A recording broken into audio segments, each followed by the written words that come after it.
নমস্কাৰ বন্ধু বান্ধৱীসকল আজি পুনৰ এটা নতুন বিষয়লৈ আহিছো আৰু বিষয়টো হৈছে টেলিপ্ৰমটাৰ আৰু ইন্টাৰপ্ৰেটাৰ এই দুইটাৰ বিষয়ে কিছু কথা আপোনালোকৰ মাজত আজি দাঙি ধৰিম বুলি ভাবিছো প্ৰথমে আহো টেলিপ্ৰমটাৰ হৈছে এনে এক যন্ত্ৰ এটো এটা স্ক্ৰিপ্ট যেহেতু মই আপোনালোকৰ সন্মুখত এতিয়া নৰমালি মই কথাখিনি কৈ আছো এই কথাখিনি যেতিয়া এগৰাকী সংবাদকৰ্মীয়ে অৰ্থাৎ ষ্টুডিওৰ মজিয়াত তেওঁ জেনেদৰে দাঙি ধৰে এটা ৰিমোট কন্ট্ৰোল থাকিব আৰু সন্মুখত টেলিপ্ৰমটাৰটো তেওঁক স্ক্ৰিপ্ট যোগান ধৰা হয় আৰু এই স্ক্ৰিপ্টটো টেলিপ্ৰমটাৰত ৰাখি ৰিমোট কন্ট্ৰোলেৰে আপডাউন কৰি থাকে আৰু হেতু হৈছে টেলিপ্ৰমটাৰ আমি ভাবো যে বহুত ক্ষেত্ৰত যে এগৰাকী সংবাদকৰ্মীয়ে ইমান স্পিডত কথাখিনি কেনেকৈ ক'ব পাৰে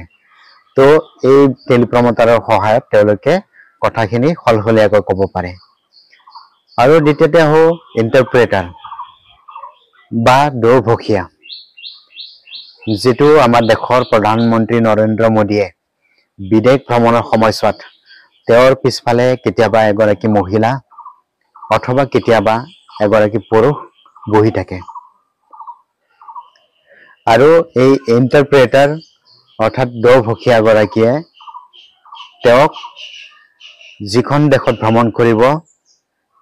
দোভখীয়া অৰ্থাৎ ইন্টাৰপ্ৰেটাৰ গৰাকীৰ সেই দেশখনৰ ভাষাৰ জ্ঞান থাকিব লাগিব আৰু যিখন দেশৰ প্ৰধানমন্ত্ৰীয়ে হওক বা কোনোবা বুদ্ধিজীৱীয়ে হওক যেতিয়া তেওঁ ভাষণ প্ৰদান কৰি থাকিব সেই কথাখিনি লাইভ ট্ৰান্সলেট কৰি প্ৰধানমন্ত্ৰীক প্ৰদান কৰে আৰু তাৰ ফলশ্ৰুতিতে প্ৰধানমন্ত্ৰীয়ে হিন্দীত পুনৰ হেয়াৰ উত্তৰ দিয়ে আৰু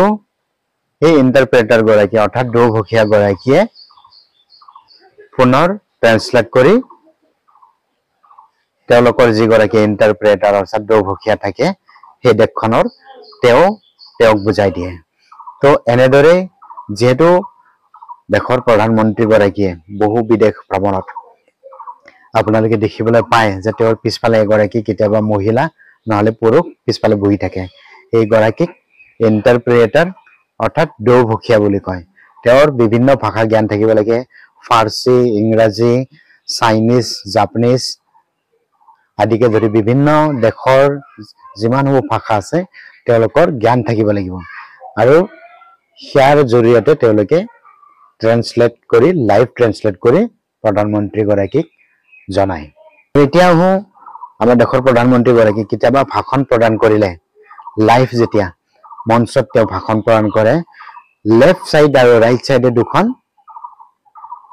অৰ্থাৎ টেলিপ্ৰমটাৰ তেওঁ ব্যৱহাৰ কৰে সেইখন আপোনালোকে হয়তো দেখিবলৈ পায় দুটা হেলোজেন লাইনৰ নিচিনা লেফট সাইডে এখন থাকিব ৰাইট সাইডে এখন থাকিব বগা আকাৰৰ তো সেই টেলিপ্ৰমটাৰেৰে তেওঁ ৰিমোট কন্ট্ৰোলৰ সহায়ত স্ক্ৰিপ্টসমূহ যি নৰমালি যিসমূহ স্ক্ৰিপ্ট লিখি লৈ অহা হয় সেই স্ক্ৰিপ্টসমূহ তাতে তেওঁক সেটআপ কৰি দিয়া হয় আৰু তাৰ পিছত তেওঁ ভাষণত ভাইৰ বেহেনৰ কৈ ভাষণ প্ৰদান কৰি গৈ থাকে আৰু বহু ক্ষেত্ৰত দেশৰ প্ৰধানমন্ত্ৰী নৰেন্দ্ৰ মোদীয়ে এই টেলিপ্ৰমটাৰ কেতিয়াবা কাম নকৰাৰ ফলত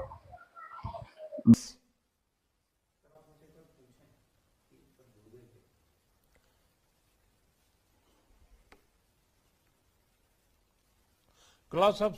ठीक से सुना रहा है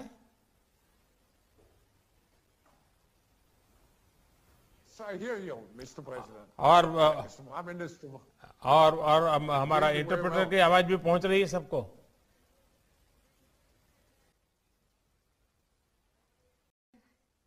हम भारतीयों का टेम्परामेंट हम भारतीयों का टैलेंट जिस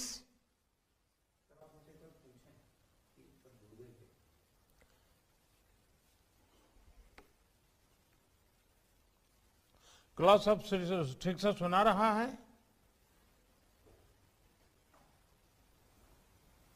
I hear you, Mr. President. और Minister. और हमारा इंटरप्रेटर की आवाज भी पहुंच रही है सबको বিৰোধী কংগ্ৰেছ দলসকলে তেওঁক ট্ৰল কৰা দেখিবলৈ পোৱা যায় তো দেশৰ প্ৰধানমন্ত্ৰী গৰাকী আমাৰ কিছু হয়তো জ্ঞানৰ অভাৱ আছে তো তেওঁৰ এই টেলিপ্ৰমটাৰ আৰু ইন্টাৰপ্ৰেটাৰ এই দুইটাই সময়ে সময়ে ব্যৱহাৰ কৰে আৰু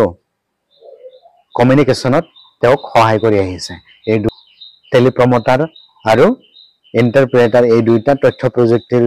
বৰ্তমান যুগ দেশৰ প্ৰধানমন্ত্ৰী নৰেন্দ্ৰ মোদীক সহায় কৰি আহিছে তো এনেদৰে তেওঁ বিভিন্ন সভা সমিতিসমূহত উদ্দাত্ত ভাষণ দি আহিছে তাতে এক নম্বৰত হৈছে টেলিপ্ৰমটাৰ ব্যৱহাৰ কৰে তেওঁ আৰু দ্বিতীয়তে বিদেশ যেতিয়া ভ্ৰমণ কৰে এই ইন্টাৰপ্ৰেটাৰ অৰ্থাৎ দোভাষী যিগৰাকী মই ইতিমধ্যে বৰ্ণনা কৰিলো সেইটোটা তেওঁ ব্যৱহাৰ কৰে আৰু ইন্টাৰপ্ৰেটাৰ গৰাকীৰ সকলো ভাষাৰ জ্ঞান থাকিব লাগিব মোক কৈছে আৰু তেওঁক মিনিষ্ট্ৰী অফ হোম এফেয়াৰ্ছে নিয়োগ কৰি ৰাখে আৰু তাত থাকে আইবি আৰু ৰৰ অধীনত ৰক্ষণ কৰি ৰাখে তো এয়া হৈছে আজিৰ বিষয়বস্তু যদিহে কথাখিনি কিবা ইনফৰ্মেটিভ যেন লাগিছে তেতিয়াহ'লে লাইক কমেণ্ট আৰু সাবস্ক্ৰাইব কৰি দিবলৈ নাপাহৰিব ধন্যবাদ